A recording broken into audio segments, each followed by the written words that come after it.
In week 8, we are going to be exploring visual and multimodal literacies. Your primary work this week is to get started in depth on the research and the planning and the thinking that will help you develop your case study number 2. Now, case study number 2 is quite different from case study number 1. Case study number 1 was written in the format of the traditional academic scholarly research essay. Project 2 is a website. So we are not only studying visual and multimodal literacies, we are actually going to practice it. And writing for the web, as some of you probably have already experienced, writing for the web is quite different than writing for the page for two primary reasons. Writing for the web is partially, at least, visual. It is a form of visual and multimodal literacies. Think about it. A website includes words, like this one does. It also includes images. So as you're beginning to develop your writing, you want to be thinking about what kinds of images or graphics or videos or other kinds of visual media do you want to include to support your main ideas. So that's one difference, is the move from purely print to print plus image. The other difference between a traditional essay and a website is that a website is nonlinear. Right? A user can choose to click through your site in a variety of different ways. They can start at the end. They can jump to the end. They can start in the middle. They can bounce around. They don't necessarily read it from top to bottom, right? You've all been familiar with that. You probably rarely read a website from top to bottom. You click around searching for what suits your needs. So this whole project gives us an opportunity to think about reading and literacy conceptually as a scholarly topic, but it also gives us some hands-on practice in thinking about the medium of the web. So I want to show you an example. I think the most useful thing at this point is to really look at how students have addressed this project in the past. So here on the week 8 page on our course website, I have included a link to the reading and case studies from 2018. So you can either click the heading that says Reading and Learning Case Studies, or the image itself is also linked. So I'll click the image here, and it takes us to this page. Now this is a live website. This is actually a sort of compilation site that I put together to house all of the case studies from students in last year's class. So you can see at the top, there's a menu here that says Home, Text and Context, Culture and Commerce, and Reading and Learning. The course was organized a little differently last year, and students were not all writing about reading and learning. This time we are all focused on reading, literacy, and learning. So the most relevant examples to look at are under the Reading and Learning heading. It should come up and take you directly to this page from that link. So there are 1, 2, 3, 4, 5, 6, 7, 8 examples here. And I encourage you to read through several of them because no two students did this project quite the same way. That's one of the cool things about the web is, there's no set format. You can kind of do a lot of experimentation and do things in different ways. So I just want to pick on one example. It's this one here by Joseph Berkland called Pedagogy in the Digital Age. So let me show you one way a student from last year's class organized the website. Now, again, you can see instead of an outline on a website, you have this top navigation bar. So you can see Joseph organized his case study with the following headings: Introduction, Integration, Reception, Conclusion, and Works Cited. And you can also see the little arrow there that tells you there are sub-menus underneath Integration and Reception, including this one called Teacher Testimony. And one of the things that he did that I think was really creative was he interviewed some friends who are teachers. He himself is a teacher, and he interviewed some other friends. And so this teacher testimony is actual quotes, in this case from Alexis Smith, who teaches 9th grade English at a high school in Pulaski County. So he did some first-person primary research to interview some of his friends who are teachers to ask them about how they use technology. So let's go back to the introduction here, Pedagogy in the Digital Age, and I'll just read this introduction to show you how he framed the topic. It says, since the digital revolution of the 1970s, information technology has become an increasingly salient aspect of human civilization. The steady assimilation of digital technology into every aspect of our lives is a testament to its myriad advantages and applications. The technology and digital media we use to enhance our businesses, hospitals, libraries, and most all other facets of society introduces new competencies and skill sets that must be learned in order to use it.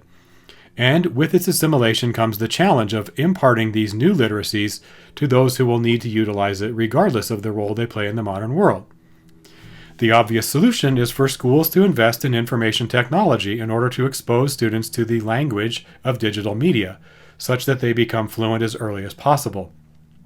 Educators have been looking for ways to incorporate these technologies in their lesson plans for almost 3 decades, and in doing so have found their classrooms enhanced and improved in ways both expected and unexpected. But do technology and digital media enhance or even affect the way students learn? It's certainly affected the way teachers teach. The classroom model itself has changed drastically since the invention of the first personal computer, and yet the effectiveness of these resources on students has been a matter of some contention throughout their integration. However, their reception by parents, students, and teachers reflects an overall positive change in the classroom environment. It's my belief that by examining the implementation, reception, and effect of technology and digital media in the classroom, we can infer and maybe even reveal pedagogical practices of tomorrow's teachers. So that's a really nicely done introduction, and it kind of gives you a preview of the entire site and the question that he's going to answer. Clearly, the question is right here. This is the primary research question that Joseph is addressing in this case study. And the question is, do technology and digital media enhance or even affect the way students learn? Fairly good, well-defined question. It's broad enough to allow him to go in different directions. And he hints at his answer, in which he says, teachers, blah, blah, blah, teacher students reflects an overall positive change in the classroom environment. So you get the sort of the teaser that his approach to this topic is going to be optimistic and positive. He's going to say basically, yes, they do enhance and affect the way students learn.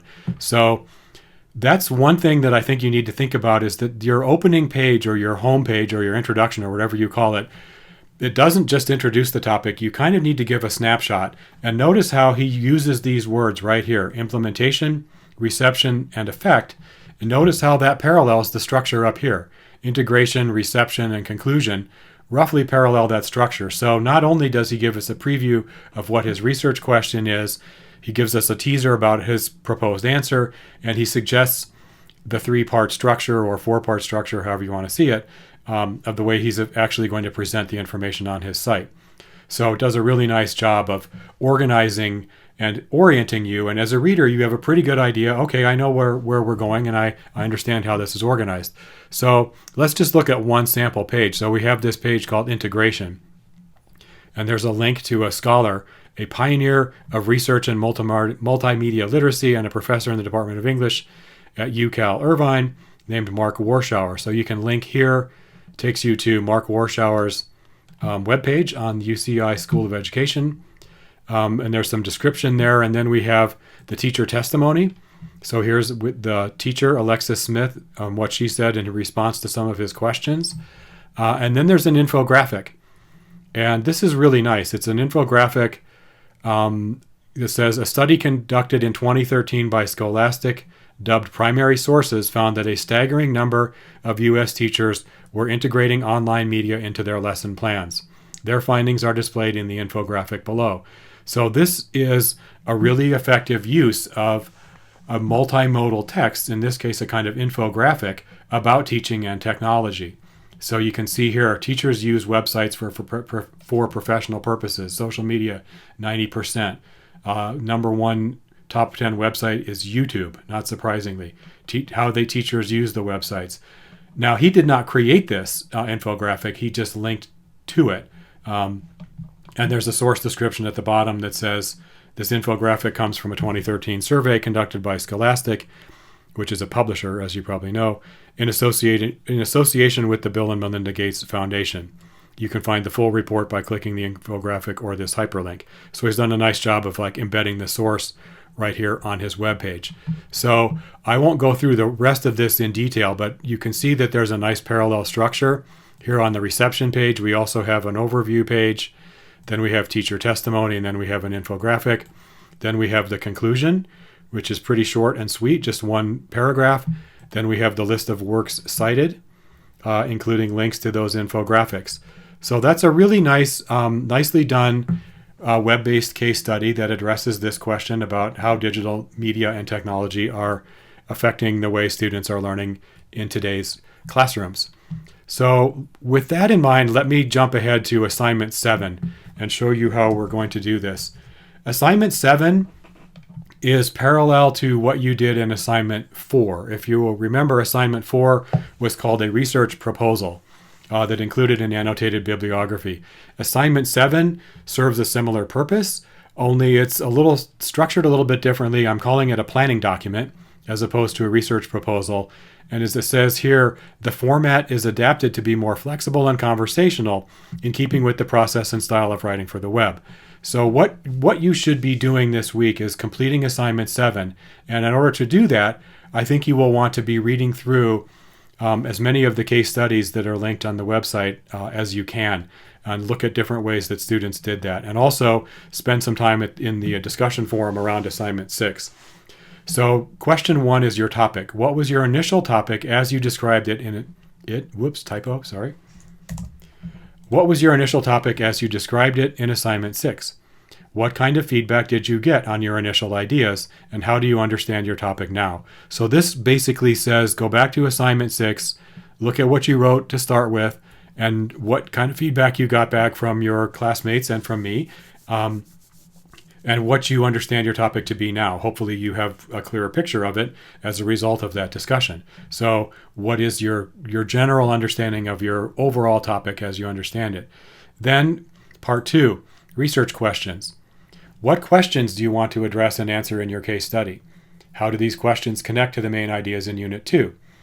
What do you want to contribute to the conversation around reading and literacy in the digital age?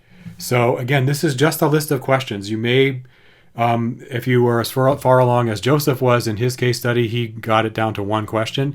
At this point, you may have 2 or 3. They may be related in some way. So just put out there what you have now, what your questions are, and kind of how you see your questions as contributing to this discussion that we're having about reading and literacy in the digital age. And then instead of the formal annotated bibliography, part 3 here is just a preliminary list of sources. What sources have you found that may help you to answer your research questions? You can include readings from the course textbooks, sources linked on the TOTB course website, especially in week 7. I had a number of links there to people like Gunther Kress and Marianne Wolf, so you're free to use those sources. I encourage you to. And also, I totally encourage you to use some of the same sources that your peers found last year. Don't feel like you have to reinvent the wheel. This is not about originality. It's totally cool with me if you consider yourself partnering with students in the 2018 class. Find 1 or 2 of your own, but build on what they have done. That's one of the cool things about the web is you can see, they use these 3 sources, and then you click the links because in most cases they've linked to those sources, and you read it and go, that's a really useful source. That's not cheating. That's collaboration. And it's completely okay with me if you draw on some of the sources that a case study. So if you find, in other words, if you find a case study from last year that's on a topic that's kind of closely related to the one you're writing about, look at their sources, and they may lead you to other sources that you want to use as well. So that's fine. You're allowed to do that. For your final case study, you will want to include 3 to 5 sources. So you may want to start with a longer list now and narrow them down to a list of key references as you begin writing. So you don't have to do annotations this time. Just paste in links or short descriptions or notes to yourself about why a particular source looks like it's going to be useful. And then part 4 asks you to begin kind of thinking about organization. Next week, we're going to do a more complete kind of sitemap or prototype. For now, just think about how you want to organize your case study. Joseph had those 4. Let's go back here. Joseph had introduction, integration, reception, conclusion. What kind of headings do you think you might want to use? Whoops, wrong link, wrong tab. How do you think readers will want to navigate through your site? And as it says here in parentheses, you can simply compose a list of possible page or section titles for now. In assignment 8, next week, you will develop a more complete site plan. And then what kind of visuals do you want to include? You will get a very clear idea from reading past case studies. Sometimes images are sort of decorative. Sometimes they're very functional, like that infographic that Joseph used. So just you can include a description. If you say, I want a photograph of students in the classroom using iPads. Or you can include a link if you have already found images. But the idea is to start thinking about the visuals, infographics, videos, anything you want to include in the form of visual media in your your project website, so that you start to map out the content and develop a strategy for finding that. So the overall goal for assignment 7 is obviously to do some planning and to start thinking through your research topic, your research questions, the sources you're going to use, and how you're going to begin organizing your case study. That will make it much easier when we get to design thinking and web prototyping next week, and then obviously when you begin to develop and write your final case study the following week. So that's an overview. I'm grateful to the students from last year who gave me permission to share their websites with you this year. I think you'll find them really interesting, and I hope that they inspire you to do some research on your own. All right, that's where we're going in week 8. Thanks for listening.